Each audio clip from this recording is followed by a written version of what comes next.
Learners welcome to our mathematics channel. ఈ వీడియోలో మనం 10th క్లాస్ మ్యాథమెటిక్స్లో మరో న్యూ చాప్టర్ సిమిలర్ ట్రయాంగిల్స్ అనే చాప్టర్ని ప్రారంభించుకోబోతున్నాం. దీనిలో భాగంగా introduction and some fundamental concepts ఈ వీడియోలో మనం నేర్చుకుంటాం. అలాగే వీడియో ఎండింగ్లో చాలా ఇంపార్టెంట్ కాన్సెప్ట్ అయినటువంటి థేల్స్ థియరమ్ విత్ ప్రూఫ్ మనం ఈ వీడియోలో నేర్చుకుంటాం. సో ముందుగా సిమిలర్ ట్రయాంగిల్స్ కి సంబంధించి ఫండమెంటల్స్ నుంచి ఒకసారి ఏ కాన్సెప్ట్స్ మనకు అవసరం అవుతాయో వరుసగా చూద్దాం. First, to learn about similar triangles, first of all let us observe these two figures. So ఇక్కడ ఒక స్కూల్ బిల్డింగ్ అనేటువంటిది ఒక మోడల్ పిక్చర్ని రెండు రకాలుగా చూపించడం జరిగింది.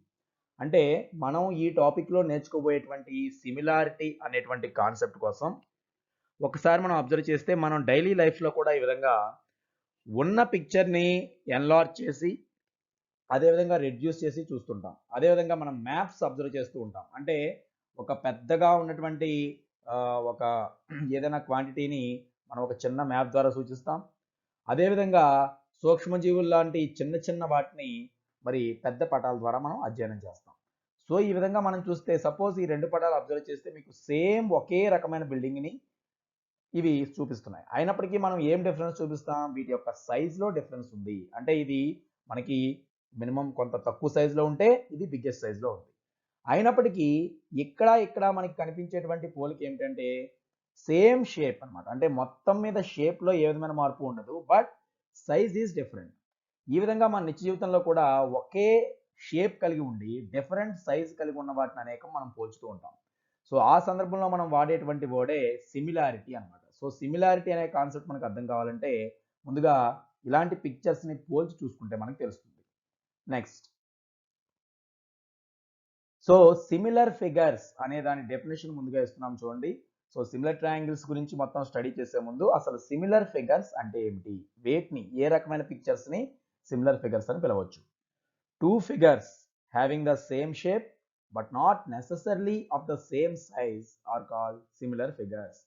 సో దీనిలోనే దాని మీనింగ్ ఉంది చూడండి. ఎప్పుడైనా రెండు పటాలకి సిమిలర్ అనేటువంటి వర్డ్ మనం వాడాలంటే మ్యాథమెటికల్గా ఆ రెండు పటాలు కూడా సేమ్ షేప్ కలిగి ఉండాలి. ఇది మనకి మెయిన్ అనమాట. సేమ్ షేప్ అంటే ఒకే రకమైనటువంటి ఆకారాన్ని అయితే కలిగి ఉండాలి, but not necessarily of the same size. అంతే తప్ప ఒకే విధమైన పరిమాణం కలిగి ఉన్న అవసరం లేదు. అంటే సైజ్ విషయంలో డిఫరెన్స్ ఉండొచ్చు, బట్ షేప్ అనేది ఒకే రకంగా ఉండాలని చెప్పడమే మనం సిమిలర్ ఫిగర్స్ యొక్క ఉద్దేశం. సో ఆ సిమిలర్ ఫిగర్స్కి మనమే ఇప్పుడే ఎగ్జాంపుల్గా తీసుకున్నట్లయితే ఇలాంటివి ఇప్పుడు మనం మరొక పిక్చర్ మనకు ప్రజెంట్ చేసుకున్నాం చూడండి. సో టోటల్గా ఈ మాన్యుమెంట్ అనేది, ఈ కట్టడం అనేది ఇక్కడ చూస్తే ఈ 3 పిక్చర్స్లో 3 డిఫరెంట్ సైజెస్లో ఉంది. సపోజ్ ఈ సైజుని మనం తీసుకుంటే మనం దాన్ని రెడ్యూస్ చేసి చూస్తే ఈ విధంగా ఉన్నట్లు, అలాగే దాన్ని మనం జూమ్ చేసినట్లుగా అంటే దాన్ని ఇంకా ఎన్లార్జ్ చేసి చూస్తే ఇలా కనపడుతుంది. బట్ టోటల్ ఈ 3 పిక్చర్స్ కూడా మనకి ఒకే విధమైన దాన్ని రిప్రజెంట్ చేస్తున్నాయి. సో ఈ విధంగా ఇవన్నీ సిమిలర్ ఫిగర్స్ అని మనం జనరల్గా పిలుస్తాం. అంటే షేప్లో మాత్రమే వీటికి సిమిలారిటీ ఉంటుంది, but not necessarily of the same size. Shape మాత్రమే సమానంగా ఉంటూ సైజ్ డిఫరెంట్గా ఉండే ఇలా సిమిలర్ ఫిగర్స్ అని వాడాలి. ఈవెన్ సైజ్ కూడా సమానం అయిపోతే ఇంకా అది సిమిలర్ కాదు, కాంగ్రుయెంట్ అంటాం అనమాట. సో సిమిలారిటీ అనేది కాంగ్రుయెంట్లో ఒక భాగం మాత్రమే. మరి ఇలాంటి పిక్చర్స్ అయితే మనం సరే వాటికి ఉన్నటువంటి ఆ లక్షణాలను బట్టి ఆకారాన్ని బట్టి చూస్తున్నాం. మరి మ్యాథమెటికల్గా మనం నేర్చుకునేటువంటి అనేకమైన షేప్స్లో సిమిలారిటీ అనేది ఎలా డిసైడ్ చేయాలి అనేది ఇప్పుడు మనం కరెక్ట్గా తెలుసుకుందాం. దానికంటే ముందు మీకు ఇందాక చూపించినటువంటి ఇలాంటి స్కూల్ బిల్డింగ్స్, ఇలాంటి ఒక రెండు పిక్చర్స్ ఏవైనా మనం కంపేర్ చేసేటప్పుడు మ్యాప్స్లో అయినా సరే మీరు నోటీస్ చేయాల్సింది ఏంటంటే ఈ రెండు సిమిలర్ అని మనం పిలిచేటప్పుడు ఏదో సేమ్ షేప్ ఒక పోలిక కనిపిస్తే మాత్రమే మ్యాథమెటికల్గా సిమిలర్ అన్నాం, ఈవెన్ మ్యాప్స్లో కూడా. ఫర్ ఎగ్జాంపుల్ ఇక్కడ మనకి ఈ డోరు ఏదైనా ఈ డోర్ యొక్క ఈ గుమ్మ యొక్క హైట్ కొంత ఉందనుకోండి, ఏదైనా ఇక్కడ చూస్తే ఒక 3 సెంటీమీటర్స్ ఉందనుకోండి ఈ పిక్చర్లో. ఒకవేళ అదే ఇక్కడ డబల్ అయ్యి 6 సెంటీమీటర్స్ ఉంది అనుకుందాం, అంటే ఈ లెంత్ ఇక్కడ డబల్ అయినట్లయితే అలా ప్రతి లెంత్ కూడా ఇక్కడ డబల్ అయ్యే ఉండాలి. అంటే ఇప్పుడు ఇక్కడ సపోజ్ ఈ ఈ పైన ఉన్నటువంటి ఇక్కడ హారిజాంటల్గా ఉన్నటువంటి ఈ లైన్ వాల్యూ ఎంత ఉందో లెంత్, దానికి డబలే ఇక్కడ ఉండాలి. అలా ప్రతి ఈచ్ అండ్ ఎవ్రీ పార్ట్ ఇక్కడ ఒకటి డబల్ చేస్తే అన్ని డబల్ అయి ఉండాలి, లేదా ఒకటి 3 టైమ్స్ అయి ఉంటే ఇక్కడ అన్ని 3 టైమ్స్ అయి ఉండాలి. ఈ విధంగా ఈ సైడ్స్ కానీ లేకపోతే ఇక్కడ ఉన్నటువంటి ఏ ఎడ్జ్లైనా వాటి యొక్క లెంత్ ఇక్కడ ఒకేలా లేనప్పటికీ వాటి రేషియో మారకూడదు అనేది ప్రధానమైన విషయం అన్నమాట. మ్యాప్స్లో కూడా అంతే చూడండి. ఏదైనా ఒక మ్యాప్లో ఒక ఇండియా మ్యాప్ను మొత్తం మనం ఒక చిన్న పటంలో చూపించినప్పటికీ అక్కడ ఒరిజినల్గా ఏమైనా రెండు సిటీస్ మధ్య డిస్టెన్స్ ఎలా ఉందో ఒక 1000 కిలోమీటర్స్ని ఇక్కడ సపోజ్ 1 సెంటీమీటర్గా చూపిస్తే 5000 మనకి అంటే 1000 కిలోమీటర్స్ 1 సెంటీమీటర్ అయితే 5000 కిలోమీటర్స్ ఇక్కడ 5 సెంటీమీటర్సే ఉండాలి. సో ఆ విధమైన స్కేల్ని మెన్షన్ చేస్తూ మాత్రమే మనం సిమిలర్ ఫిగర్స్ని చూపించగలం. సో ఈ రెండిట్లో ఏమి సమానంగా ఉంటుంది, అందుకే కేవలం షేప్ ఒకటే అంటే దేని బట్టి డిసైడ్ చేస్తామంటే ఇక్కడ కనిపించేటువంటి యాంగిల్స్ అనేవి షేప్ని డిసైడ్ చేస్తాయి. బట్ ఈ సైజెస్ని డిసైడ్ చేసేది ఏంటంటే మనకు ఉన్నటువంటి ఈ లెంత్స్. ఈ లెంత్లు అనేవి సమానంగా లేనప్పటికీ వాటి రేషియో మాత్రం ఒకే విధంగా ఉండాలి. అంటే ఇక్కడ ఏది తీసుకుంటే అదే పార్ట్, దాన్నే కరస్పాండింగ్ పార్ట్స్ అని అంటాం. ఇప్పుడు ఈ అబ్జర్వేషన్ ద్వారా మనం తెలుసుకునే కాన్సెప్ట్ని ఒకసారి కరెక్ట్గా ప్రజెంట్ చేసుకుంటాం చూడండి.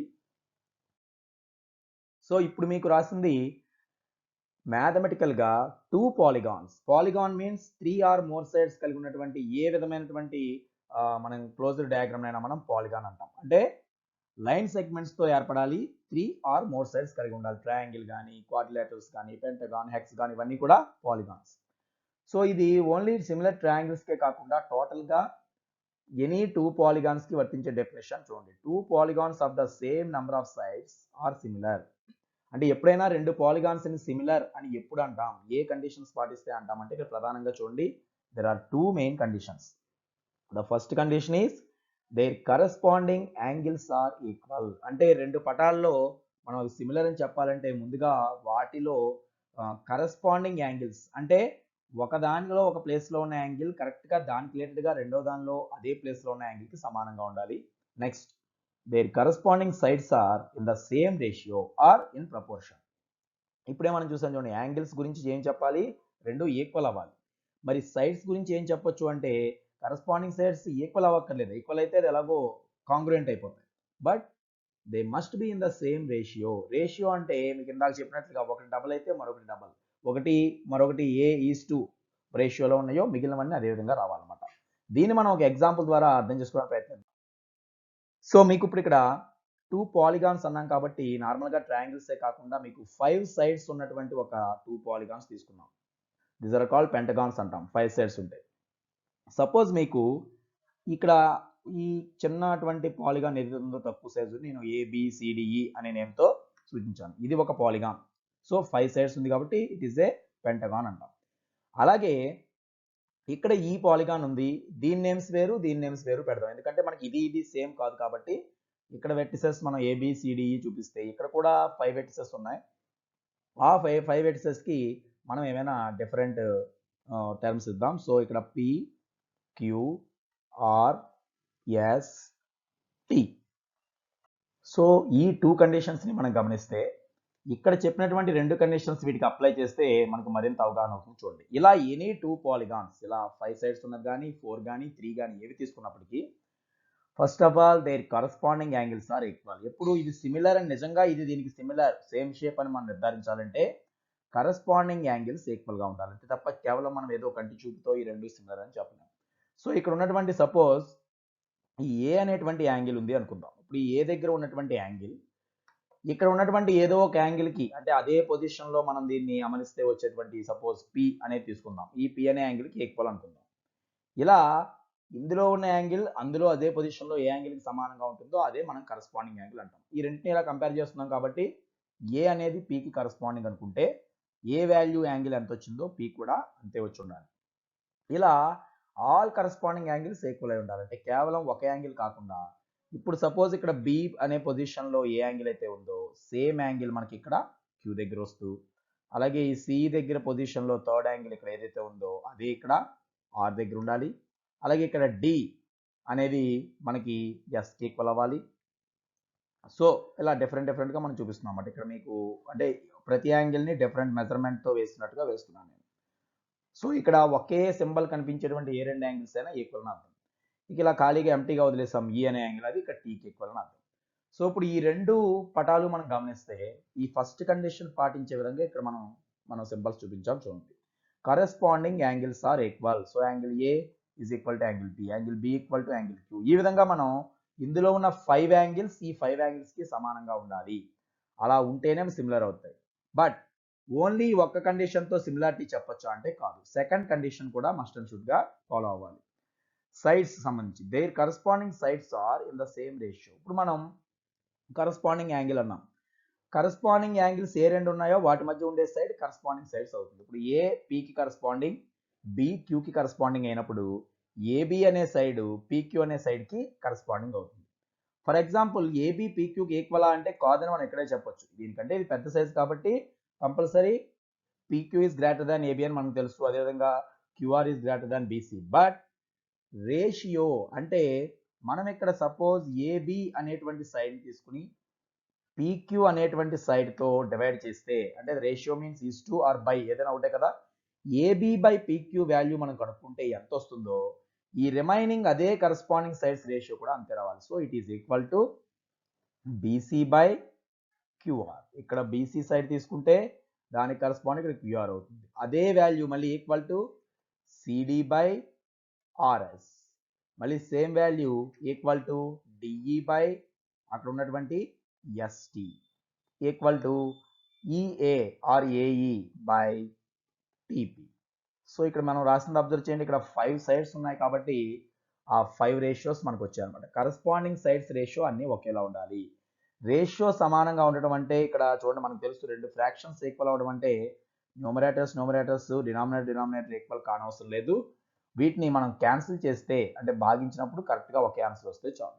సో దీన్ని బట్టి ఏమవుతుంది, ఏబిని ఎన్ని టైమ్స్ చేస్తే పీక్యూ మనకు వస్తుందో బీసీని సేమ్ అన్ని టైమ్స్ చేసినప్పుడే క్యూఆర్ రావాలి, సిడికి ఆర్ఎస్ రావాలి, డిఈకి ఎస్టీ, అలాగే ఈఏకి టీపీ. అదేవిధంగా వీటిని డివైడ్ చేస్తే ఎంత వాల్యూ వస్తుందో ఆ డివైడ్ చేస్తే వచ్చే కోషియంట్ అన్నిటికీ ఒకే రకంగా ఉండాలి. దీన్నే మనం ఈస్2 రూపంలో కూడా ఎక్స్ప్రెస్ చేయొచ్చు. AB is to PQ is equal to BC is to QR is equal to CD is to SR, DE is to ST or EA is to TP. ఇలా ఈ రెండు కండిషన్స్ మస్ట్ అండ్ షుడ్ గా follow అయితేనే 2 polygons ని మనం similar అనొచ్చు. So మీరు compulsory ఇది నోట్ చేసుకుని స్టడీ చేయాల్సింది ఏంటంటే, అసలు మనకి ఈ చాప్టర్ సిమిలర్ ట్రయాంగిల్ స్టడీ చేయడం కాబట్టి ముందుగా అసలు రెండు పటాలని మ్యాథమెటికల్ గా సిమిలర్ అని ఎప్పుడు అంటాం అనేది ఇక్కడ ఉంది. ఇదే పొజిషన్ లో ట్రయాంగిల్స్ పెట్టుకుంటే ఆటోమేటిక్ గా సిమిలర్ ట్రయాంగిల్స్ అవుతాయి. 2 triangles of the same number of sides అనక్కర్లేదు, ఇంకా 2 ట్రయాంగిల్స్ కాబట్టి ఎప్పుడు సిమిలర్ అవుతాయి, corresponding angles are equal first condition, their corresponding sides are in the same ratio or in proportion. ఒకే రేషియోలో ఉండడాన్నే ప్రపోర్షన్ అని కూడా అంటారు కాబట్టి ఇది మనం మెన్షన్ చేస్తే సరిపోతుంది. సో ఇది మనకి రెండు polygons means triangles or quadrilaterals or pentagons ఏవైనా సరే 3 or more సైడ్స్ ఉన్నటువంటి ఆల్ పాలిగాన్స్ కూడా సిమిలర్ అవడానికి ఈ కండిషన్ మనం ఫాలో అవ్వాల్సి ఉంటుంది. Okay, next. సో ఈ పాలిగాన్స్ ని కంపేర్ చేసేటప్పుడు వచ్చే మరొక పదం scale factor or representative factor అంటే ఏమిటో మనం తెలుసుకోబోతున్నాం. The ratio of the corresponding sides in the similar figures is referred to as scale factor or representative factor. So scale తీసుకోవడం అనేది మనం గ్రాఫ్స్ లో కూడా గమనిస్తూ ఉంటాం. సో అదేవిధంగా ఇక్కడ కూడా ఏవైతే ఇప్పుడు మనం ఇందాకే చెప్పుకున్నట్టు ఇక్కడ ఉన్నటువంటి ఎగ్జాంపుల్ ఇదే, ఒక పాలిగాన్స్ రెండు తీసుకున్నాం అనుకున్నాం, ఏబిసిడిఈ 5 సైడ్స్ ఉన్నది. అదేవిధంగా ఇక్కడ పిక్యూఆర్ఎస్టి అనే నేమ్స్ ఇచ్చాం.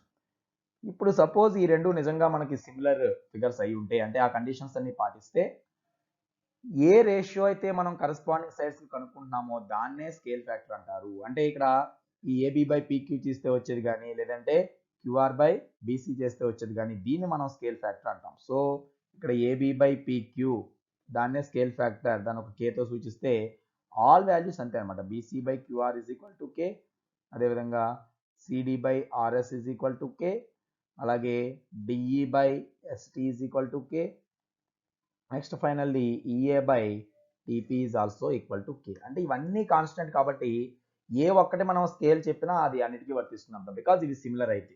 కాబట్టి ఇక్కడ మనకి ఆ కే వాల్యూ ఇక్కడ సపోజ్ చూడండి 1 కంటే తక్కువ ఉంటుంది దీంతో పోల్చాం కాబట్టి. అదే రివర్స్ గా రాసుకుంటే PQ by AB QR by BC అంటే కే వాల్యూ 1 కంటే ఎక్కువ ఉంటుంది. ఎందువల్ల అంటే ఇక్కడ సైజ్ ఏబి కంటే పీక్యూ ఎక్కువగా తీసుకున్నాం కాబట్టి. సో టోటల్లీ స్కేల్ ఫ్యాక్టర్ అని పిలిచేదాన్ని ఇక్కడ మనం కేతో సూచించాం. సో మనకి ఏ రేషియో అయితే కరస్పాండింగ్ సైడ్స్ మధ్య ఉందో ఆ రేషియోనే మనం స్కేల్ ఫ్యాక్టర్ గా పిలుస్తాం.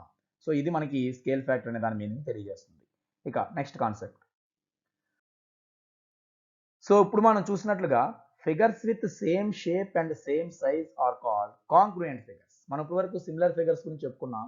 మరి షేప్ తో పాటు సైజ్ కూడా ఈక్వల్ అయిపోతే అప్పుడు వాటిని ఏమని పిలవాలి, కాంగ్రుయెంట్ ఫిగర్స్ అనాలి. సో ఇక్కడ మనం అబ్జర్వ్ చేయొచ్చు all the congruent figures are similar but all the similar figures may not be congruent. So ఇక్కడ మనం అర్థం చేసుకోవాల్సింది సిమిలారిటీకి కాంగ్రుయెన్సీకి ఉన్న డిఫరెన్స్. కాంగ్రుయెంట్ ఫిగర్స్ అంటే మొత్తం సర్వసమానం, ఇంకా పూర్తిగా అన్ని కొలతలతో సహా సమానం ఉండాలి, అవి ఆటోమేటిక్గా సిమిలర్ అవుతాయి. బట్ సిమిలర్ ఫిగర్స్ అయినంత మాత్రాన కాంగ్రుయెంట్ కావు. మనం దీన్ని ఒక ఎగ్జాంపుల్గా మళ్ళీ ఒకసారి చూసినట్లయితే, సపోజ్ మనం ఏబిసి అనేటువంటిది, ఇప్పుడు ట్రయాంగిల్స్ గురించి ఎలాగో స్టడీ చేయాలి కనుక ఒక చిన్న ట్రయాంగిల్ తీసుకుంటే, ఇప్పుడు ఏబిసి ట్రయాంగిల్ తీసుకున్నాం. మరొక ట్రయాంగిల్ సేమ్ అంటే అదే కొలతలతో అదే యాంగిల్స్తో డిఈఎఫ్ అనే మరొక ట్రయాంగిల్ తీసుకున్నాం. ఇప్పుడు ఇవి కాంగ్రుయెంట్ అనుకోండి. కాంగ్రుయెంట్ అని వాడడానికి మనం జనరల్గా వాడేటువంటి సింబల్ ఏంటంటే ఇది. So triangle ABC is congruent to triangle DEF అంటాం. ఇక్కడ ఈజ్ ఈక్వల్ టు పైన ఈ సిమిలారిటీ సింబల్ అంటాం. టోటల్గా ఈజ్ కాంగ్రుయెంట్ అని చదవాలి, ఇది సర్వ సమానం అని అర్థం. సో ఇలా కాంగ్రుయెన్సీ ఉంది అంటే అర్థం ఏంటి? ఏబి డిఈకి ఈక్వల్ అని, అదేవిధంగా ఈ బీసీ ఏమో ఈఎఫ్కి ఈక్వల్ అని, అదేవిధంగా ఏసీ అనేది డిఎఫ్కి ఈక్వల్, అదేవిధంగా ఈ యాంగిల్స్ కూడా, యాంగిల్ బి ఏమో ఈకి, అలాగే ఇక్కడ ఉన్న డి ఏమో ఇక్కడ ఉన్న ఏ ఏమో డికి, అలాగే ఈ సి ఎఫ్కి, ఇలా ఆల్ యాంగిల్స్ వాటి కరస్పాండింగ్ యాంగిల్స్కి, సైడ్స్ వాటి కరస్పాండింగ్ సైడ్స్కి ఈక్వల్గా ఉంటే, ఎందుకని సేమ్ షేప్తో పాటు సేమ్ సైజ్, ఇప్పుడు మనం ఈ రెండు చూస్తే రెండు సేమ్ ఏరియా కలిగి ఉంటాయి, సేమ్ ఎటు చూసినా ఒకే విధంగా ఉంటాయి, అలా ఉన్న వాటిని కాంగ్రుయెంట్ అంటారు. సో కాంగ్రుయెంట్ అయ్యాయి అంటే ఆటోమేటికల్లీ సిమిలర్, వీటిని సిమిలర్ అని కూడా పిలవచ్చు, అంటే సిమిలర్ కంటే ఇంకా హైయెస్ట్ స్టేజ్లో ఉన్నవి కాంగ్రుయెంట్, పూర్తిగా సమానం అయిపోయాయి. But all the similar figures may not be congruent. So ఇదే విధంగా మరొక సిమిలర్ ఫిగర్స్ మనం తీసుకుంటే, ఇప్పుడు ఇక్కడ ఇదే ఏబిసి తీసుకుని మరొక ఎక్కువ సైజ్ ఇదే ట్రయాంగిల్ని మనం ఎన్లార్జ్ చేసి కొంత రేషియోలో పెంచి దీన్ని డిఈఎఫ్గా తీసుకున్నప్పుడు ఇవి సిమిలర్ అని పిలవడానికి, సపోజ్ సిమిలర్ అనడానికి కేవలం ఈ సింబలే వాడతాం. Triangle ABC similar to triangle DEF అంటారు. సో ఈ సిమిలర్ టు అనే సింబల్ వాడాము అంటే ఇవి కాంగ్రుయెంట్ అవ్వచ్చు కాకపోవచ్చు. ఇక్కడ మనం చూస్తేనే చెప్పొచ్చు ఇవి కాంగ్రుయెంట్ కాదు అని. అంటే కాంగ్రుయెన్స్ ఉంటే అందులో సిమిలారిటీ ఉందని చెప్పొచ్చు తప్ప కేవలం సిమిలర్ని చూసి కాంగ్రుయెంట్ అని మనం ఫిక్స్ చేయకూడదు అని చెప్పడం. జనరల్గా ఓన్లీ సిమిలర్ని వాడుతున్నాం అంటే వాటి సైజెస్లో డిఫరెన్స్ ఉంది అని అర్థం. ఇప్పుడు ఇక్కడ మీకు ఏబి డిఈకి ఈక్వల్ అవుతుందా? అవ్వదు, కానీ ఓన్లీ యాంగిల్స్ మాత్రం ఈక్వల్ అవుతాయి. బిఈకి, ఇక్కడ ఉన్న ఏ డికి, ఆటోమేటికల్లీ సిఎఫ్కి ఈక్వల్ అవుతాయి. So only corresponding angles equal అయినంత మాత్రాన కరస్పాండింగ్ సైడ్స్ ఈక్వల్ అవ్వక్కర్లేదు కదా, వాటి రేషియో సమానంగా ఉంటే చాలు. కాబట్టి ఏబి డిఈకి ఈక్వల్ కాదు, but AB by DE, BC by EF, AC by DF కూడా ఈక్వల్గా ఉండడం వల్ల ఇది సిమిలారిటీ వచ్చి ఉండొచ్చు తప్ప కాంగ్రుయెంట్ అని మనం చెప్పలేము. సో మీరు ఈ రెండు మధ్య వేరియంట్ కరెక్ట్గా అర్థం చేసుకోవాలి. So all the congruent figures are similar but all the similar figures may not be congruent. అంటే ఖచ్చితంగా సిమిలర్ అయ్యేంత మాత్రాన పూర్తిగా సమానం అవనవసరం లేదు. మనం ఇంతకుముందే చెప్పుకున్నట్టుగా షేప్ ఒకటే ఉంటే చాలు. సో ఇది మనం దీని ద్వారా తెలుసుకునేది. ఇక నెక్స్ట్ మరొక కాన్సెప్ట్, ఇప్పుడే మనం నేర్చుకున్నాం పాలిగాన్స్ గురించి. దాంట్లో ఒక పర్టికులర్ పాలిగాన్ డెఫినేషన్ ఇది. రెగ్యులర్ పాలిగాన్ అని ఒక పాలిగాన్ని ఎప్పుడు పిలుస్తారు? A polygon in which all sides and angles are equal is called a regular polygon. అంటే మనకి పాలిగాన్ మీన్స్ ఇంతకుముందే చెప్పుకున్నాం 3 or more సైడ్స్ కలిగి ఉన్నటువంటి లైన్ సెగ్మెంట్స్తో క్లోజ్డ్గా ఏర్పడేవన్నీ పాలిగాన్స్. అయితే ఇందులో అన్ని సైడ్స్ అలాగే అన్ని యాంగిల్స్ సమానంగా ఉంటే అప్పుడు దాన్ని రెగ్యులర్ పాలిగాన్ అంటాం. మరి మీకు దీనికి ఎగ్జాంపుల్గా చెప్పాలంటే ఇప్పుడు ట్రయాంగిలే ఉందనుకోండి. ట్రయాంగిల్ అనేది ఒక పాలిగాన్. జనరల్గా ట్రయాంగిల్లో 3 సైడ్స్ ఉంటాయి. ఈ 3 సైడ్స్ ఈక్వల్గా ఉండి దానిలో ఉన్నటువంటి 3 యాంగిల్స్ సమానంగా ఉన్నప్పుడు it is a regular polygon. ఈ రెగ్యులర్ పాలిగాన్నే మనం పర్టికులర్గా ఏమని పిలుస్తున్నాం? ఇది ట్రయాంగిల్లోని ఒక స్పెషల్ టైప్, ఈక్విలాటరల్ ట్రయాంగిల్ అంటున్నాం దీన్ని.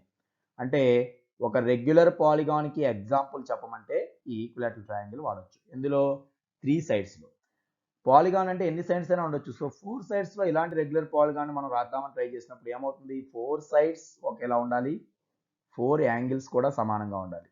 మరి అలా ఉన్నటువంటి షేప్ మనం లోయర్ సెక్షన్స్ నుంచి నేర్చుకుంటూ ఉంటాం. దీన్నే ఏమని పిలుస్తాం?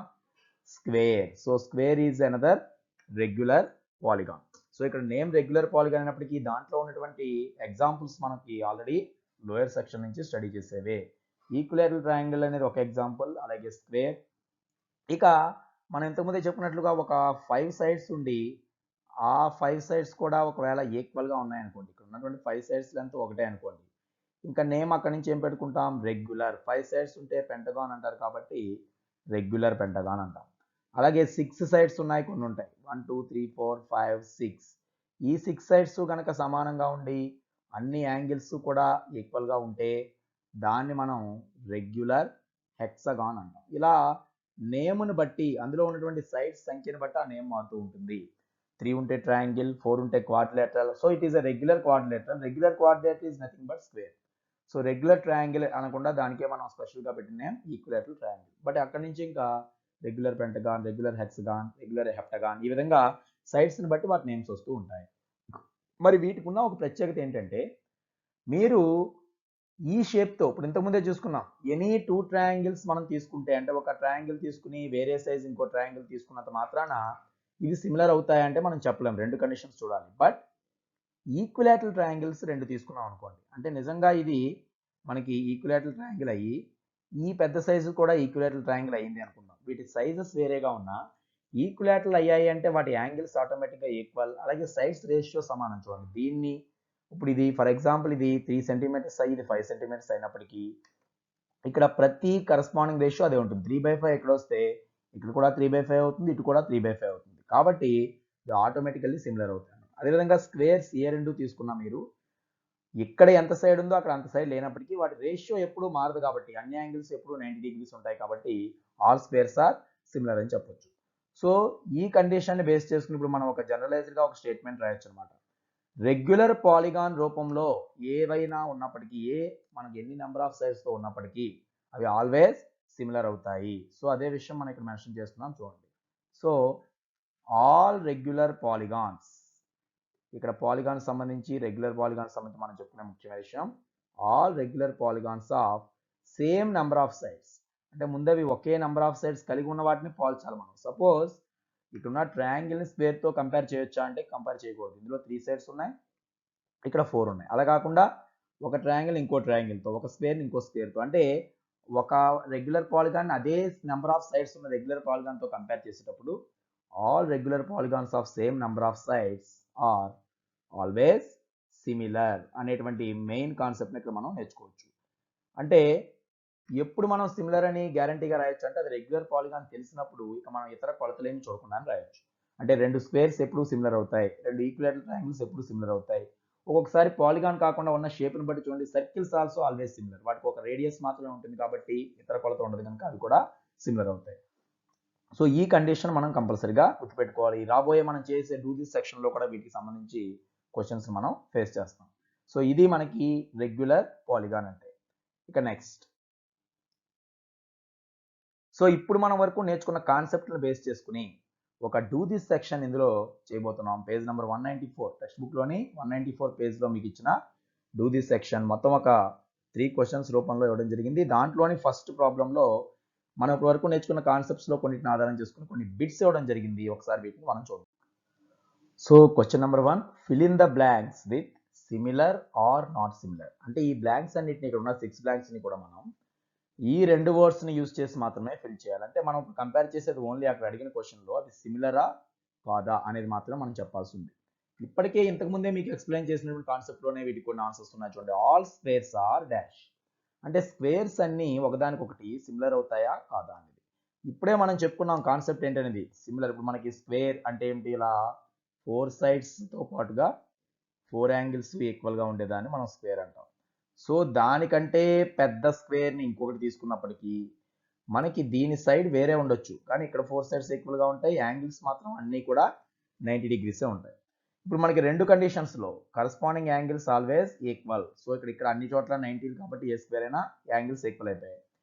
సైడ్స్ ఈక్వల్ అవ్వకలేదు, రేషియో ఈక్వల్ అయితే చాలు. సో ఈ సైడ్ని కరస్పాండింగ్ సైడ్తో భాగిస్తే ఎంత వస్తుందో రిమైనింగ్ సైడ్ని దాని కరస్పాండింగ్ సైడ్తో భాగించినా అంతే వస్తుంది. ఎందుకని ఇక్కడ సైడ్ వాల్యూ ఇక్కడ సైడ్ వాల్యూ ఎప్పుడు మారట్లేదు కాబట్టి. సో ఆల్ స్క్వేర్స్ ఆర్ మనం ఏమని చెప్పొచ్చు, ఇప్పుడు ఇక్కడ రాయాల్సిన దానికి ఆన్సర్ సిమిలర్ అనమాట. అంటే ఈక్వల్ కాంగ్రుయెంట్ అని చెప్పలేం, కానీ సిమిలర్ అయితే అవుతాయి, సేమ్ షేప్ని కలిగి ఉంటాయి. Then all equilateral triangles are, ఇది కూడా మనం చెప్పుకున్నాం. ఈక్విలేటరల్ ట్రయాంగిల్ అంటేనే అక్కడ ఉన్నటువంటి 3 సైడ్స్ అండ్ 3 యాంగిల్స్ ఈక్వల్గా ఉన్నటువంటి ట్రయాంగిల్. మరొక ఈక్విలేటరల్ ట్రయాంగిల్ తీసుకున్నా దీని యాంగిల్స్ దాని యాంగిల్స్ ఒకేలా ఉంటాయి. ఇక్కడ సైడ్ బై సైడ్ రేషియో ఎక్కడ చూసినా ఒకేలా ఉంటుంది. So all equilateral triangles are also similar. So ఇక్కడ మనం రాయాల్సిన వర్డ్స్ సిమిలరా నాట్ సిమిలరా కాబట్టి ఆ రెండే మనం కంపేర్ చేయాలి. Next, all isosceles triangles are. So ఇక్కడ ఐసోసెలస్ ట్రయాంగిల్స్ అంటే చూడండి ఓన్లీ టూ సైడ్స్ ఈక్వల్ గా ఉన్నదాన్ని ఐసోసెలస్ ట్రయాంగిల్ అంటాం. ఇప్పుడు సపోజ్ ఈ రెండు సైడ్స్ ఒక ఐసోసెలస్ ట్రయాంగిల్ లో ఈక్వల్ అనుకుందాం, మరొక ఐసోసెలస్ ట్రయాంగిల్ వేరే సైజు తీసుకున్నాం, దానిలో కూడా టూ సైడ్స్ అయితే ఈక్వల్ ఉండాలి. మరి వీటిని సిమిలర్ అని ఏ రెండు ఇచ్చినా చెప్పేయచ్చో ఆలోచించండి. ఎందుకంటే ఇక్కడ మనకి రెండు కండిషన్స్ ఉన్నాయి, సేమ్ యాంగిల్స్ కలిగి ఉండాలని.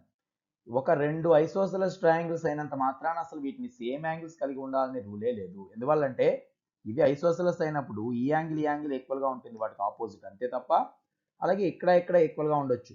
బట్ ఈ రేషియో సంగతి పక్కన పెడితే అసలు యాంగిల్సే ఇక్కడ ఈక్వల్ గా ఉండాల్సిన అవసరం లేదు. ఇది ఉదాహరణకి ఇది 70-70తో ఐసోసెలస్ ట్రయాంగిల్ ఫామ్ అవ్వచ్చు, ఇక్కడ ఏదో 50 degrees తో ఫామ్ అవ్వచ్చు. కాబట్టి అసలు యాంగిల్సే సమానంగా లేకుండా మనం సిమిలర్ అని చెప్పలేం. కాబట్టి all isosceles triangles are not similar, అంటే అన్నీ కూడా సిమిలర్ అవ్వవు.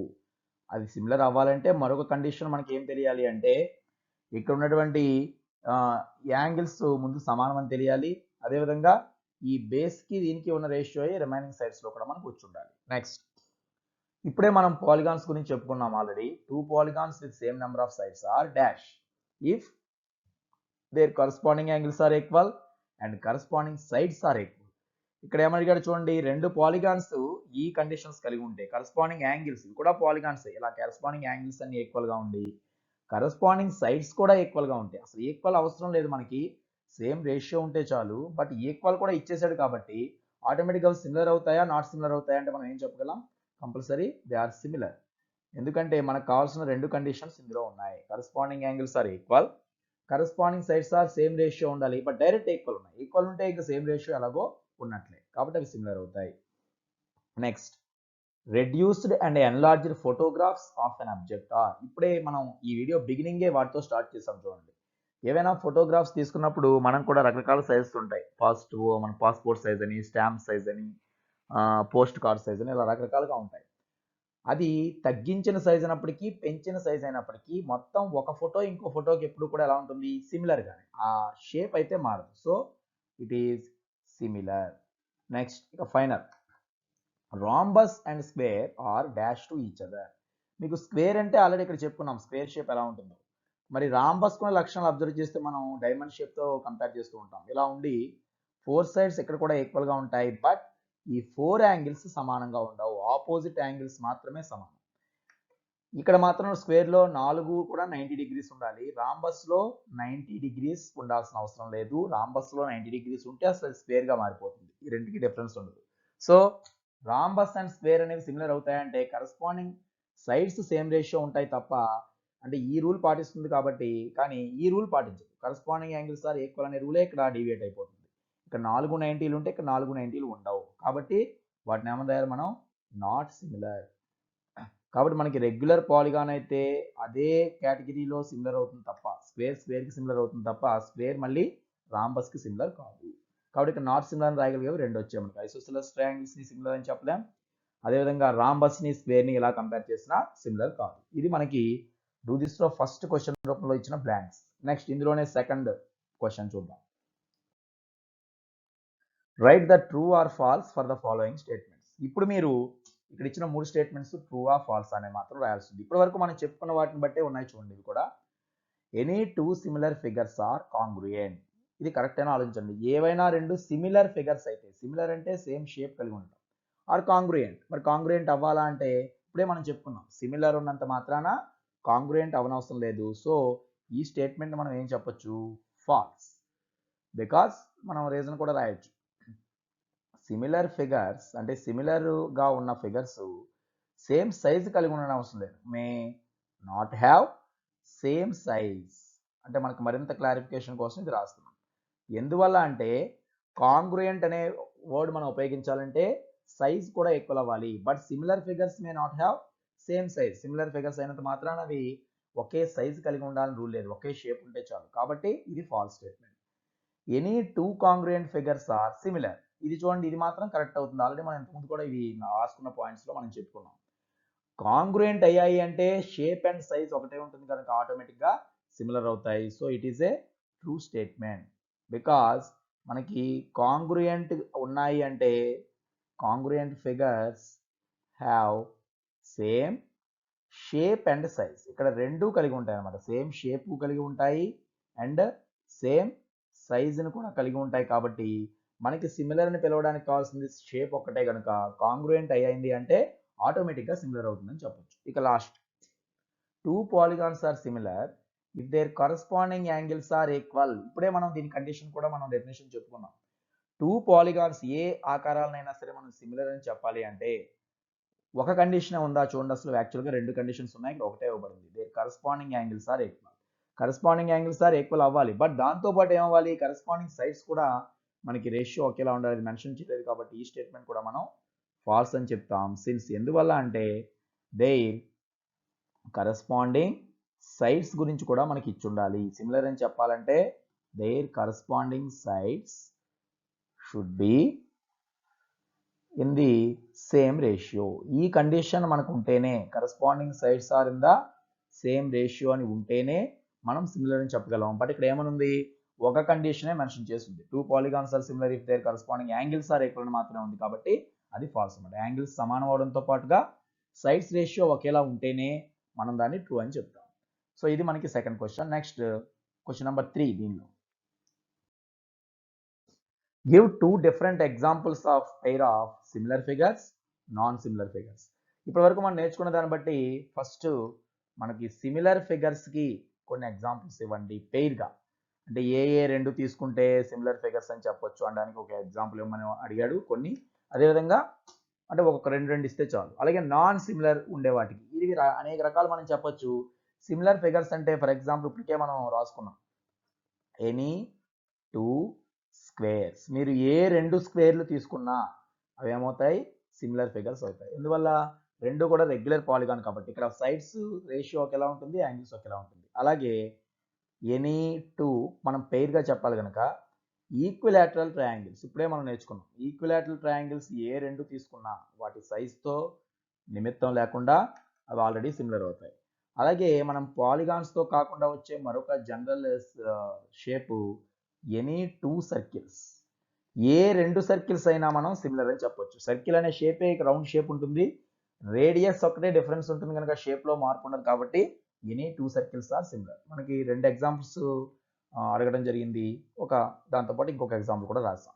ఇదే విధంగా సెకండ్ వన్, ఇందులో నాన్ సిమిలర్ ఫిగర్స్, సిమిలర్గా లేని ఫిగర్ పెయిర్కి ఎగ్జాంపుల్ చెప్పమంటే మనం ఏదో ఇక్కడ పటం గీసి చెప్పకుండా ఇలాగే మనకి సేమ్ షేప్ అంటే ఏ పేర్లు వస్తే ఎప్పుడు సిమిలర్ అయ్యే వస్తాయో ఒకదాన్ని మరొకటి దాన్ని కంపేర్ చేయలేనివి సిమిలర్ కానివి రాస్తే సరిపోతుంది. ఫర్ ఎగ్జాంపుల్ ఇంతకుముందే మనం చూసాం, స్క్వేర్, ఒక స్క్వేర్ని తీసుకున్నాం అండ్ ఇంకొకటి రాంబస్ తీసుకున్నాం అనుకోండి. ఇప్పుడే మనం ఏం చెప్పొచ్చు, they are not similar figures అని చెప్పొచ్చు. బికాజ్ ఇక్కడ ఈక్వల్ నెంబర్ ఆఫ్ సైడ్స్ ఉన్నప్పటికీ స్క్వేర్లో అన్ని యాంగిల్స్ సమానంగా ఉంటాయి, రాంబస్లో ఆల్ యాంగిల్స్ ఈక్వల్ ఉండవు, డైమండ్ షేప్లో ఉంటుంది కాబట్టి ఇవి నాట్ సిమిలర్ అని చెప్పొచ్చు.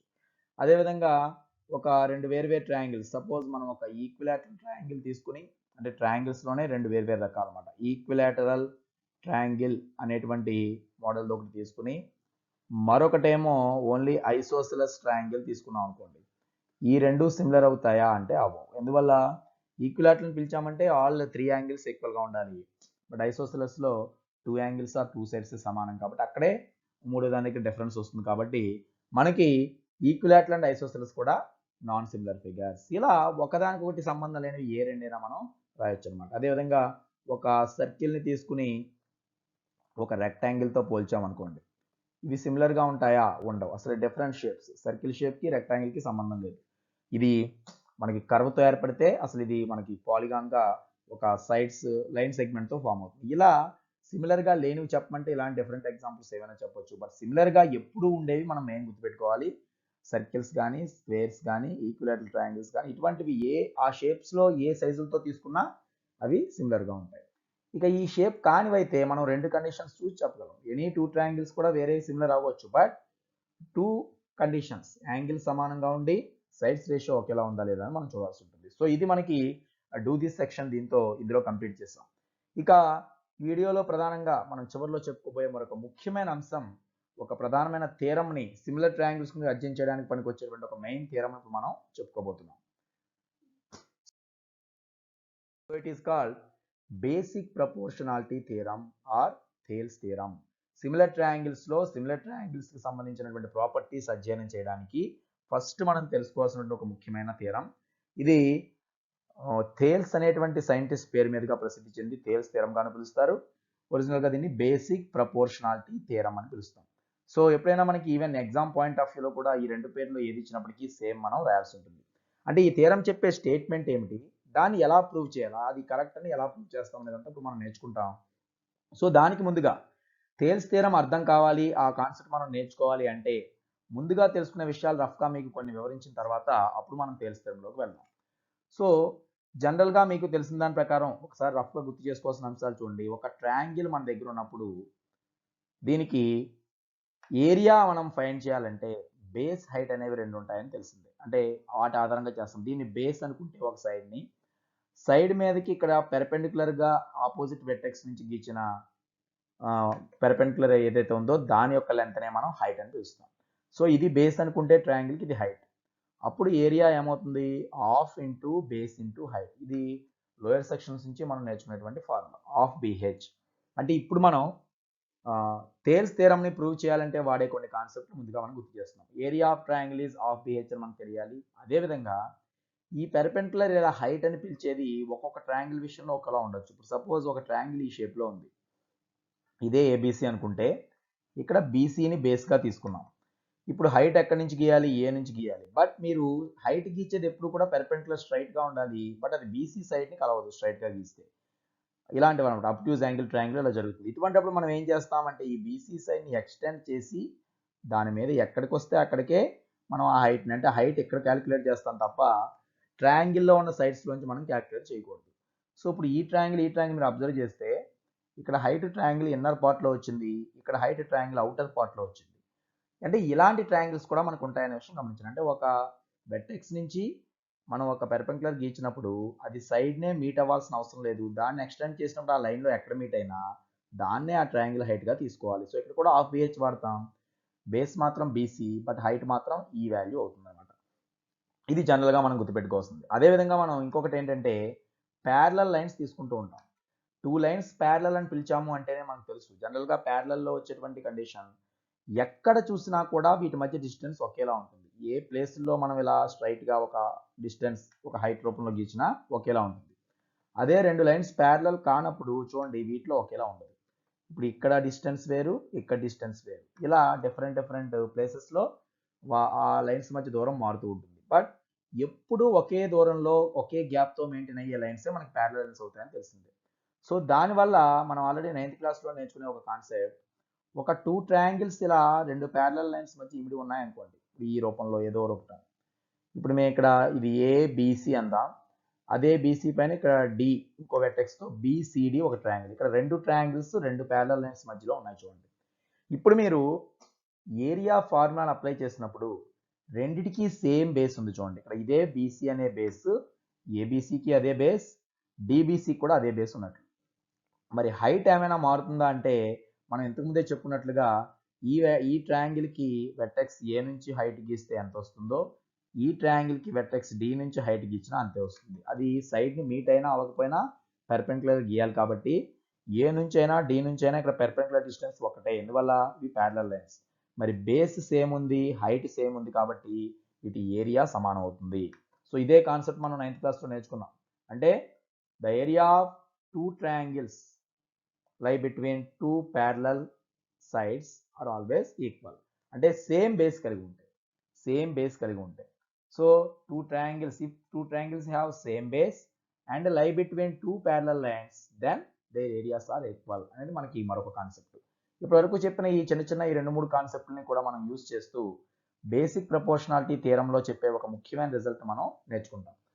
ఆ ముఖ్యమైన రిజల్ట్ ఏమిటో కూడా తెలుసుకోవడానికి ముందుగా, అంటే ఇదంతా రఫ్గా చెప్పేది, ఇది మొత్తం అర్థం చేసుకున్న తర్వాత మీకు మెయిన్ థియరం మనం ప్రజెంట్ చేద్దాం. ఈ థియరం చెప్పే విషయం మనం అర్థం చేసుకోవాలంటే ఒక చిన్న యాక్టివిటీ మనమే చేసి చూసుకున్నా తెలుస్తుంది. ఇప్పుడు సపోజ్ ఇది ఏబీసీ అనేటువంటి ఒక ట్రయాంగిల్, ఎనీ ట్రయాంగిల్ అనుకోండి. దీనిలో బీసీ ఒక సైడ్, మనం తీసుకున్న ఒక సైడ్ జనరల్గా బేస్గా అడుగు భాగంలో ఉన్న మనం ప్రిఫర్ చేస్తాం కాబట్టి బీసీ ఒక సైడ్. ఇప్పుడు ఇక్కడి నుంచి మీరు దీనికి ప్యారలల్గా అనేక సైడ్స్ తీసుకుంటూ వెళ్ళొచ్చు, ప్యారలల్ సైడ్స్ అంటే. బట్ మనం ఏదైనా ఒక లైన్ దీనికి ప్యారలల్గా మరొక ఈ రెండు సైడ్స్ ని మీట్ అయ్యేలాగా ఒక ఎల్ అనే లైన్ గీచాం. ఇప్పుడు మనం ఎల్ ఎలా గీచాం? బీసీకి ప్యారలల్గా. అది కూడా ఏ విధంగా? To intersect the other two sides, అంటే ఇతర టూ సైడ్స్ ని ఖండించే ప్లేస్ లో గీచాం. ఎక్కడో కాకుండా ఆ రెండు సైడ్స్ ని ఖండించే ప్లేస్ లో గీచాం.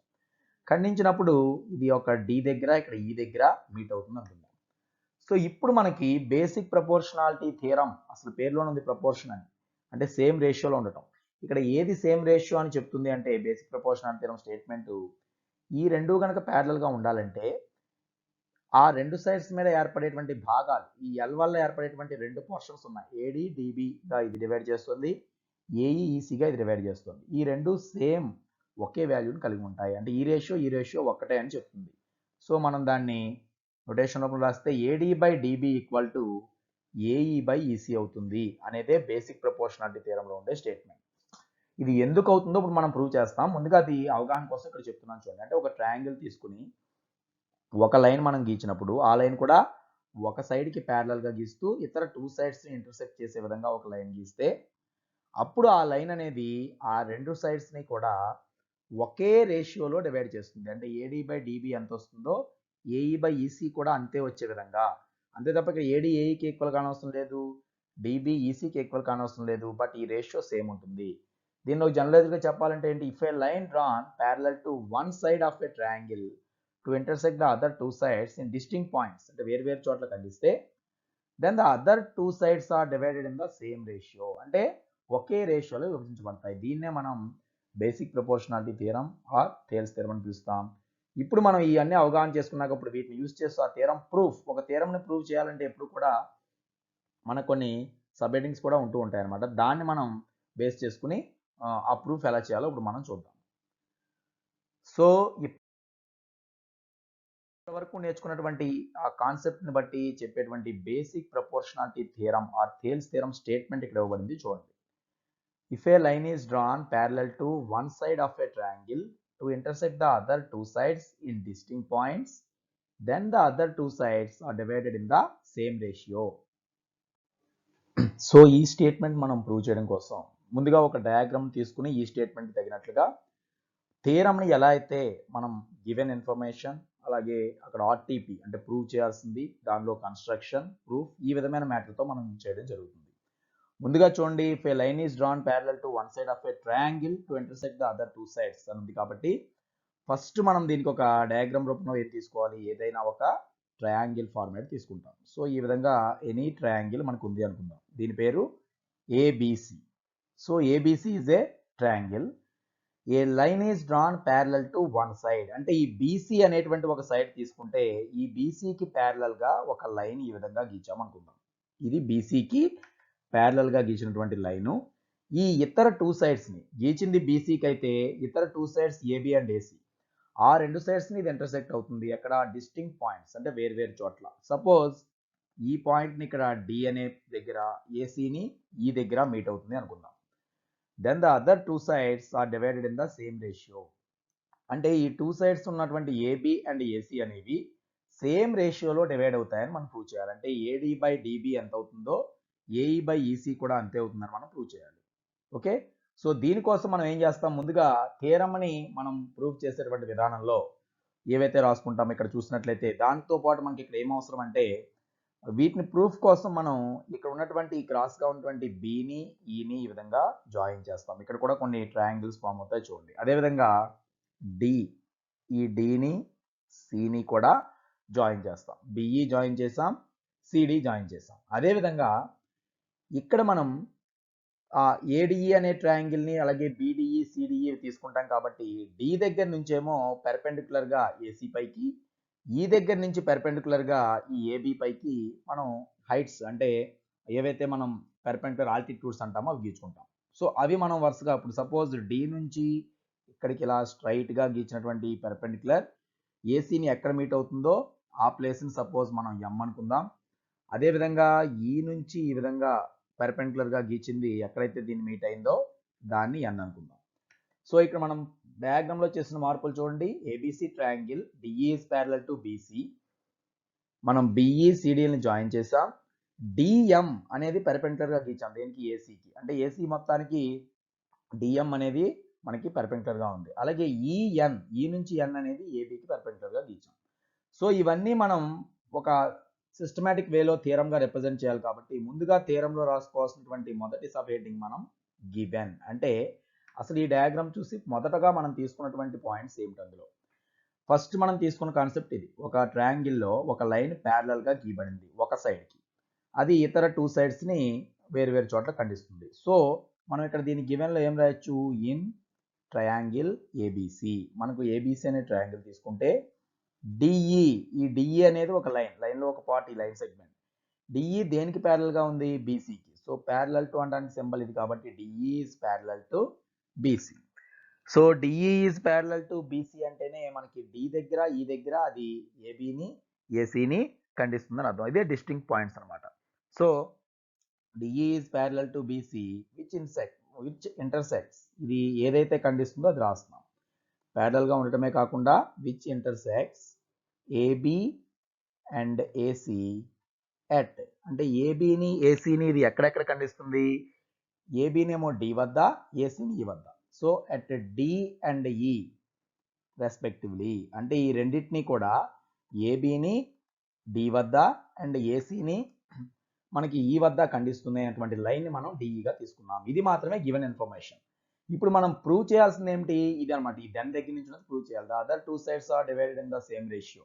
సో ప్రూవ్ చేయాల్సిన దాన్ని మనం థియరంలో ఆర్టీపీ అని మెన్షన్ చేస్తాం. రిక్వైర్డ్ టు బి ప్రూవ్డ్, అంటే ప్రూవ్ చేయాల్సిన విషయం ఏమిటి అనే దాన్ని రిక్వైర్డ్ టు బి ప్రూవ్డ్ అనే దాన్ని ఆర్టీపీ అంటాం. సో ఏమి ప్రూవ్ చేయాలనేది ఇక్కడ మెయిన్. అంటే ఈ 2 సైడ్స్ మధ్య రేషియో ఒకేలా ఉంటుంది, వాటి మధ్య పార్ట్స్, అంటే ఏడి బై డిబి.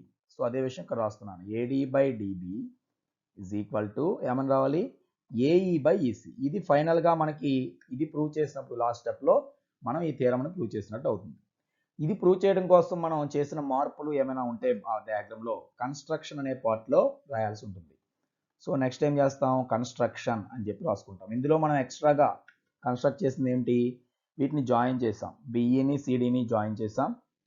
సో అదే విషయం ఇక్కడ రాస్తున్నాం. జాయిన్ బి కామా ఈ అండ్ సి కామా డి. చూడండి, బిఈల్ని జాయిన్ చేసాం, సిడిని జాయిన్ చేసాం. అలాగే మనం 2 పెర్పెండిక్యులర్గా ఉన్నవి గీచుకున్నాం. అండ్ డ్రా, అంటే మనం గీచినవి ఏంటి, డిఎం అనేది పెర్పెండిక్యులర్గా ఉండాలి దేనికి, ఏసీకి. సో డిఎం పెర్పెండిక్యులర్ అనడానికి సింబల్ ఇది కాబట్టి DM is perpendicular to AC. అంటే ఏసీ అనే సైడ్ మొత్తానికి డి నుంచి స్ట్రైట్గా గీస్తే ఎక్కడికి వస్తుందో దాన్ని డిఎం అనుకున్నాం. అలాగే ఏబి అనేటువంటి సైడ్ మొత్తానికి కూడా ఈ నుంచి పెర్పెండిక్యులర్గా గీచిన మొత్తం పెర్పెండిక్యులర్ లెంత్ని ఈఎన్ అనుకున్నాం. సో ఇక్కడ EN is perpendicular to AB. So ఇది మనం కన్స్ట్రక్షన్లో ఎక్స్ట్రాగా రాసుకోవాల్సింది. ఇచ్చిన పటంలో ముందుగా కేవలం ఒక ప్యారలల్ లైన్ మాత్రమే ఉంది, అది 2 చోట్ల ఖండిస్తుందని మాత్రమే మనకి ముందుగా కండిషన్. దాన్ని బట్టి మనం ఈ 2 సేమ్ ఒకే రేషియోలో విడగొడతాయని ప్రూవ్ చేయడం కోసం ఈ 2 మనకి ఆపోజిట్గా ఉన్న ఈ వెర్టెక్స్లు జాయిన్ చేసి డి నుంచి ఒక పెర్పెండిక్యులర్, ఈ నుంచి ఒక పెర్పెండిక్యులర్ గీచుకున్నాం అనేది నెక్స్ట్ కండిషన్. ఇప్పుడు దీంతో మనకి ముందు రాసే ఇన్ఫర్మేషన్ అంతా పూర్తయింది. ఇక దీని యొక్క ప్రూఫ్, మిగిలిన పార్ట్ అంతా కూడా ఎలా అయితే ఈ స్టెప్స్ రప్పిస్తామో ఆ ప్రూఫ్ మనం చేయడం జరుగుతుంది. ఈ ప్రూఫ్ కోసం మీకు ఇంతకుముందే మీకు గుర్తు చేసినటువంటి ట్రయాంగిల్ ఏరియా ప్రూఫ్ కానీ ఇలాంటివి మనకు అవసరం అవుతాయి. సో ముందుగా మనం ఏం చేస్తామంటే ఇక్కడ ఈ ఏడిఈ అనేది ఒక ట్రయాంగిల్. చూడండి, మొత్తం పైన ఉన్నది ఏడిఈ ఒక ట్రయాంగిల్. అలాగే ఇక్కడ మీరు తీసుకుంటే బీడిఈ అనే ఒక ట్రయాంగిల్ ఉంది, సిడిఈ అనే ట్రయాంగిల్ కూడా ఉంది. అంటే మనం వీటిని బేస్ చేసుకుని ఈ ప్రూఫ్లో రావాల్సినటువంటి AD by DB, AE by EC terms రప్పించడం కోసం రాస్తున్నాం. సో ముందుగా ఏరియా కనుక్కుంటున్నాం. ముందుగా ఒక triangle, area of triangle ADE అనేటువంటి స్టెప్ నేను తీసుకుంటున్నాను. చూడండి, సో ఏడిఈ అనే ట్రయాంగిల్ ఒకటే మీరు అబ్జర్వ్ చేయండి. దాని ఏరియా కనుక్కోవాలంటే ఇంతకుముందే మనం చెప్పుకున్నట్లుగా half into base into height formula ప్రకారం ఇక్కడ ఈ అడుగున ఉన్న డిఈని కాకుండా మనం బేసు పెర్పెండిక్యులర్స్ ఏదైతే గీసామో వాటిని బేస్గా సెలెక్ట్ చేసుకుంటాం. ఒకసారి ఇటువైపు లెఫ్ట్ సైడ్ బేస్ తీసుకోండి, ఇంకోసారి రైట్ సైడ్. ఎటువైపు బేస్ తీసుకున్నా చివరికి ఏరియా ఒకటే కాబట్టి ఒకసారి మనం రేషియోలో ఏడీని బేస్గా తీసుకుంటాం, మరొకసారి ఏఈని బేస్గా తీసుకుంటాం. ఇప్పుడు ఏడీని బేస్గా తీసుకున్నప్పుడు దీని ఏరియా ఎంత అవుతుందో చూడండి. ఏరియా ఆఫ్ ట్రయాంగిల్ ఏడీఈ అంటే హాఫ్ ఇంటూ బేస్ అంటే ఏదిగా తీసుకుంటున్నాం, AD. So AD into height ఏదవుతుంది, అప్పుడు బేస్ పైకి ఏదైతే పెర్పెండిక్యులర్గా ఆపోజిట్ వెర్టెక్స్ నుంచి ఉందో అది హైట్ కాబట్టి ఏడీకి హైట్గా మనం దేని చెప్పొచ్చు, ఈఎన్ అనే దాన్ని తీసుకుంటాం. So half into AD into EN అవుతుంది.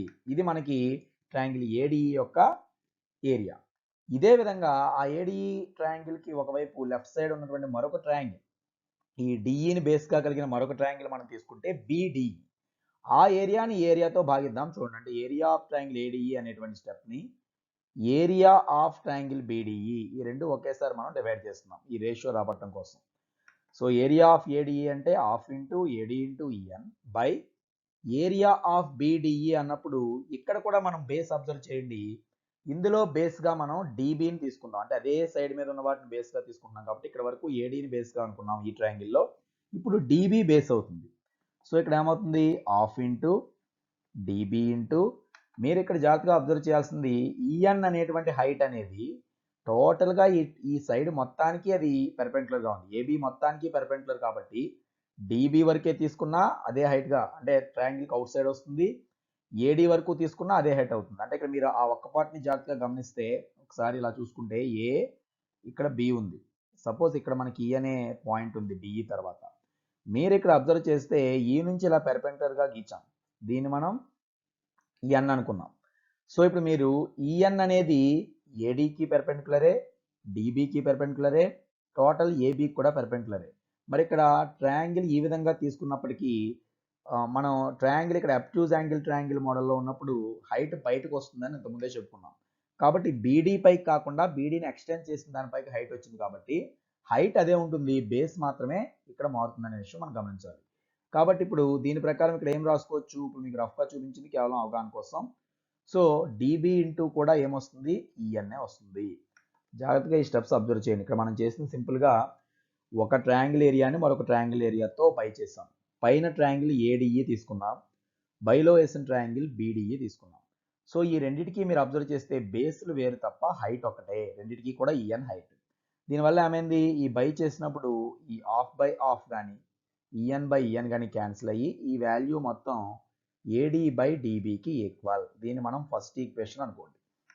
ఇప్పుడు వరకు చేసిన స్టెప్ చూడండి, ఏడిఈ అనే ఏరియాని బీడిఈ ట్రయాంగిల్ ఏరియాతో డివైడ్ చేస్తే ఏడి బై డిబి అనేటువంటి వాల్యూ వచ్చింది. మనం ప్రూవ్ చేయాల్సిన దాంట్లో లెఫ్ట్ సైడ్ పార్ట్ వచ్చింది అనమాట. సేమ్ ఇదే విధంగా రైట్ సైడ్ పార్ట్స్ వచ్చేవి తీసుకోవాలంటే ఈసారి అదే ట్రయాంగిల్ పైన తీసుకుని కింద తీసుకునే ట్రయాంగిల్ని మనం సిడిఈగా తీసుకుంటాం, ఇటువైపు సైడ్ రావాలి కాబట్టి. అంటే సేమ్ ఇటువంటి స్టెప్సే మళ్ళీ ఇంకోటి రాస్తాం చూడండి. Now we have to find area of triangle ADE by area of triangle CDE. ఆ పటంలో ఉన్న ప్లేస్లో అబ్జర్వ్ చేయండి. ఏడిఈ ట్రయాంగిల్ మళ్ళీ అదే తీసుకున్నాం, బట్ సిడిఈ అనే ట్రయాంగిల్ తీసుకున్నాం. ఇక్కడ మీరు అబ్జర్వ్ చేస్తే ఈ డిఎం అనేటువంటి హైట్ ఏఈకి అదే హైట్ అవుతుంది, ఈసీకి కూడా అదే హైట్ అవుతుంది. అందువల్ల ఒకసారి బేస్ ఏఈ వచ్చేలా తీసుకోవాలి, ఇంకోసారి ఈసీ. ఇంతకుముందు న్యూమరేటర్లో ఉన్న టర్మే ఇక్కడ తీసుకున్నప్పటికీ ఫార్ములా రాసేటప్పుడు బేస్ మారుస్తాం అన్నమాట. ఇంతకుముందు లెఫ్ట్ సైడ్ వచ్చిన సైడ్ బేస్గా తీసుకున్నాం, అప్పుడు రైట్ సైడ్ది బేస్గా తీసుకుందాం.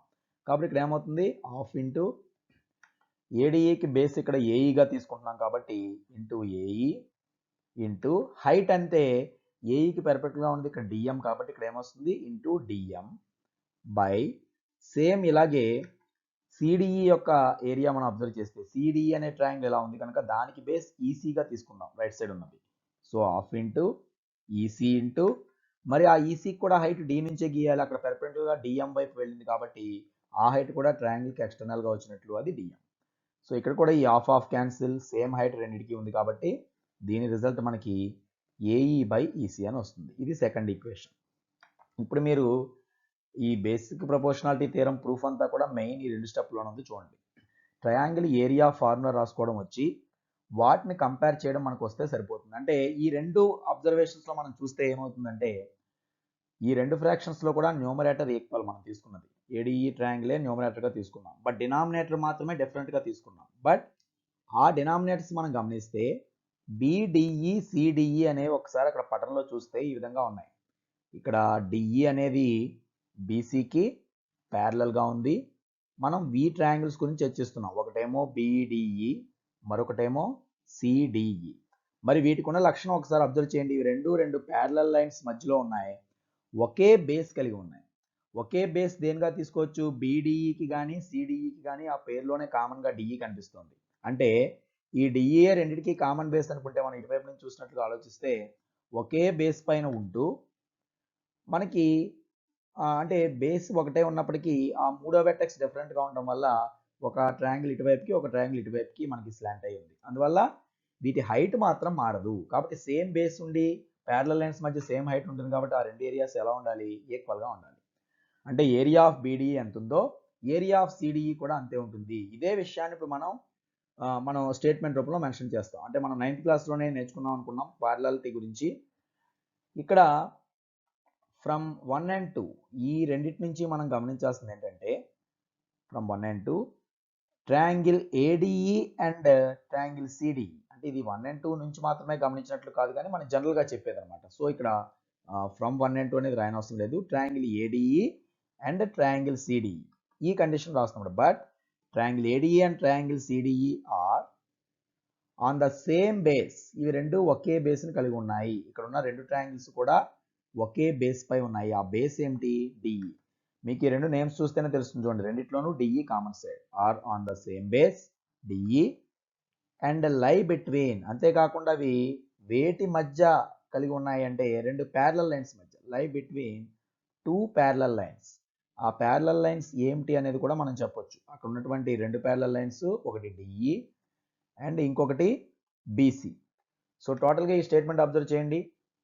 Two triangles are on the same base and lie between two parallel lines. ఎప్పుడైతే సేమ్ బేస్ కలిగి ఉందో ప్యారలల్ లైన్స్ మధ్య ఉన్నప్పుడు ఆ మరో ప్యారలల్ లైన్ మీద రెండు వెర్టెక్స్లు ఉన్నప్పుడు వాటి హైట్ కూడా సేమ్ ఉంటుంది. బికాస్ ప్యారలల్ లైన్స్ మధ్య డిస్టెన్స్ ఎప్పుడు ఎక్కడ పెర్పెండిక్యులర్ గీచినా మారుతుంది.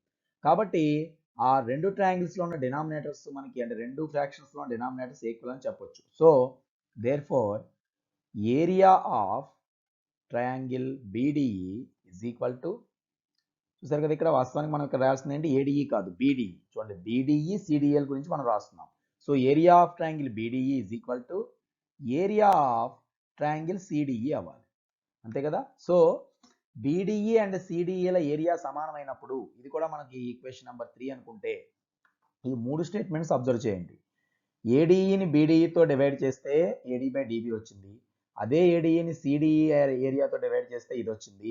బట్ ఈ రెండు ఫ్రాక్షన్స్లో న్యూమరేటరే కాకుండా డినామినేటర్స్ ఈక్వల్ అని చెప్పి థర్డ్ ఈక్వేషన్ చెప్తుంది. అంటే టోటల్గా ఈ రెండు ఫ్రాక్షన్స్ ఈక్వల్. సో మొత్తం ఆ మూడు ఈక్వేషన్స్ నుంచి ఫ్రమ్ 1, 2, 3 మనం ఏం చెప్పగలం? ఈ రెండు ఫ్రాక్షన్స్ సమానం అని చెప్పగలం. బికాస్ న్యూమరేటర్ ఆల్రెడీ ఈక్వల్గా తీసుకున్నాం. డినామినేటర్ ఇక్కడ డిఫరెంట్గా తీసుకున్నప్పటికీ వీటికి ఉన్న ప్రత్యేక లక్షణం వల్ల డినామినేటర్స్ కూడా ఈక్వల్ అవ్వాల్సి వస్తుంది. అంటే దీనికి వచ్చిన రిజల్ట్ 1 ఈక్వేషన్లో వచ్చిన right hand side part, second ఈక్వేషన్లో వచ్చిన right hand side part compulsory మనకి ఈక్వల్ అయి ఉండాలి. సో ఫ్రమ్ 1, 2 and 3 మనం ఏం చెప్పొచ్చు? AD by DB is equal to AE by EC. Hence మనకి ఈ స్టేట్మెంట్ ఏదైతే బేసిక్ ప్రపోర్షనాలిటీ థియరంలో చెప్పిన స్టేట్మెంట్ ప్రూవ్ అయిందని మనం చెప్పుకోవచ్చు. హ్యాన్స్ ప్రూవ్. ఒకసారి మళ్ళీ కొంచెం జాగ్రత్తగా అర్థం చేసుకుంటే ఇక్కడ మూడు ట్రయాంగిల్స్ మాత్రమే బేస్ చేసుకుని ప్రూఫ్ మనం చేస్తాం. ఏడిఈ అనే ట్రయాంగిల్, బీడిఈ అనే ట్రయాంగిల్, సిడిఈ అనే ట్రయాంగిల్. న్యూమరేటర్లో ఏడిఈని తీసుకుని ఒకసారి బీడిఈ ట్రయాంగిల్తోనూ ఒకసారి సిడిఈ ట్రయాంగిల్ ఏరియాతోనూ భాగించాం. కానీ యాక్చువల్లీ బీడిఈ సిడిఈ అనే వాటికి ఉన్నటువంటి ప్రాపర్టీ ప్రకారం అవి సేమ్ బేస్ మీద ఉంటూ ప్యారలల్ లైన్స్ మధ్య ఉన్నాయి కనుక ఇవి సేమ్ ఏరియా కలిగి ఉన్నవి. పేర్లు వేరైనప్పటికీ ఒకే ఏరియా కలిగి ఉన్నాయి. న్యూమరేటర్ ఏమో డైరెక్ట్గా అదే ట్రయాంగిల్ తీసుకున్నాం. సో ఇక్కడ న్యూమరేటర్స్ ఈక్వల్ అయ్యాయి, డినామినేటర్స్ ఈక్వల్గా తీసుకున్నాం కాబట్టి వచ్చే రిజల్ట్ కూడా ఈక్వల్గా ఉండాలి. బట్ మనకి ఇక్కడ ఉన్న టర్మ్స్ పరంగా left side AD by dB వచ్చింది, రైట్ సైడ్ పార్ట్స్ బేసిక్గా సెలెక్ట్ చేసుకోవడం వల్ల ఏఈ బై ఈసీ వచ్చింది. కాబట్టి ఈ రెండు ఫ్రాక్షన్స్ సమానం కనుక AD by DB value AE by ఈసీకి ఎప్పుడు కూడా ఇక్కడ సమానంగా ఉంటుంది. ఎప్పుడు? ఇది ప్యారలల్ అయినప్పుడు. సో ఇది చెప్పేదే మనకి బేసిక్ ప్రపోర్షనాలిటీ థియరం. సో మళ్ళీ మనం ఒకసారి ఆ స్టేట్మెంట్ చూస్తే if a line is drawn parallel to one side of a triangle to intersect the other two sides in distinct points. అంటే ఇలా డిఈ అనే సైడ్ బీసీకి ప్యారలల్గా ఉంటూ ఏబి అండ్ ఏసీని ఇలా ఇంటర్సెక్ట్ అయితే then the other two sides are divided in the same ratio. ఆ two sides అంటే ఏబి అండ్ ఏసీలు ఇలా సేమ్ రేషియోలో విభజించబడతాయి. అంటే డి దగ్గర ఇది విభజించబడే రేషియో ఎంత ఉంటుందో ఈ దగ్గర ఇది విభజించబడే రేషియో కూడా అంతే ఉంటుందని చెప్పేదే Thales theorem or basic proportionality theorem.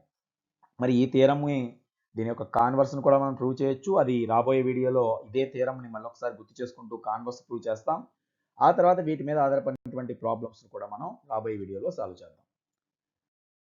So in this way to get continuous videos with content and basics. Subscribe this channel, like and share the videos to encourage our attempt, and express your valuable opinion in the comment box. See you later in the next video. Bye.